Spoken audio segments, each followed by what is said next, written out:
Valuematics Australia. Design thinking, define phase. The define phase in design thinking is the second step of the design thinking process, following the empathize phase.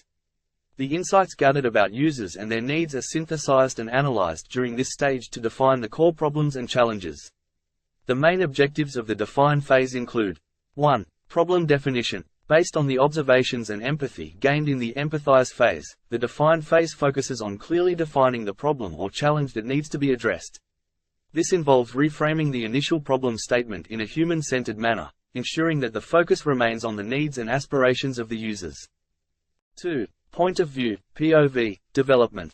Designers create a specific and actionable point of view statement that captures the user's needs, insights, and motivations. The POV statement helps guide the ideation process by clearly understanding the user problem from a human-centered perspective. 3. User persona refinement. Designers further refine the user personas, which are detailed representations of the target audience, including their behaviors, goals, and pain points. A well-defined user persona helps keep the user at the center of the design process. 4. Define success criteria. Clear criteria for success are established, outlining what the ideal solution should achieve. These criteria provide a framework for evaluating potential solutions during the subsequent stages of the design thinking process. 5. Scope the problem. The define phase also involves setting the boundaries and scope of the problem. Designers identify what aspects of the problem they will focus on and what aspects they will leave out, ensuring that the problem-solving efforts are manageable and realistic within the given constraints. By the end of the define phase, the design team should have a well-defined problem statement, a clear understanding of the user's needs and perspectives, a refined user persona, a specific point of view, and defined success criteria. These elements serve as a foundation for the ideate phase, where creative solutions are brainstormed and developed to address the defined problem. During the define phase of the design thinking process, various tools and techniques can be employed to facilitate problem definition, user understanding, and the development of a clear point of view. Here are some tools commonly used during the define phase. 1. Empathy maps. Empathy maps help teams understand users' emotions, behaviors, thoughts, and pain points.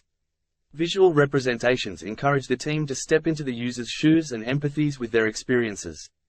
2. User persona templates. User personas are detailed profiles representing user segments.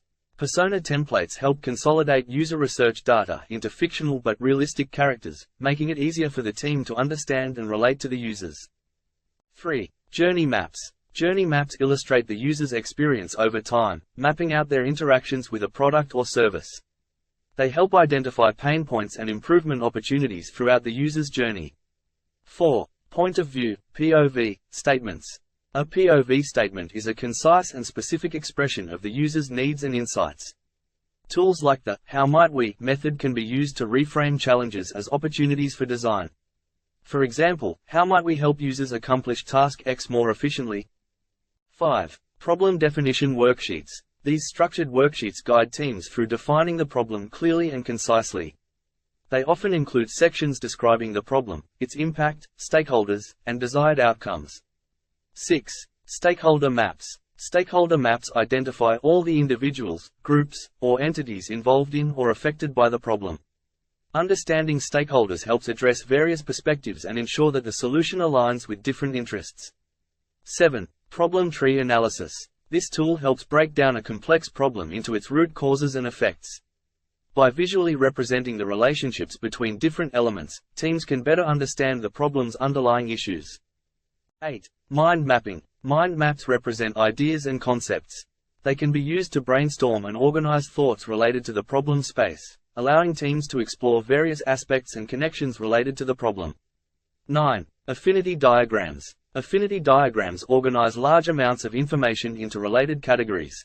They are particularly useful for synthesizing qualitative research data and identifying patterns, themes, and insights. 10. Problem reframing techniques. Techniques like the 5 whys and problem restatement encourage teams to dig deeper into the root causes of the problem by asking iterative why questions or exploring different perspectives to uncover new insights. These tools are not mutually exclusive, and designers often use a combination of them based on the specific context and the nature of the problem they are trying to solve during the define phase of the design thinking process.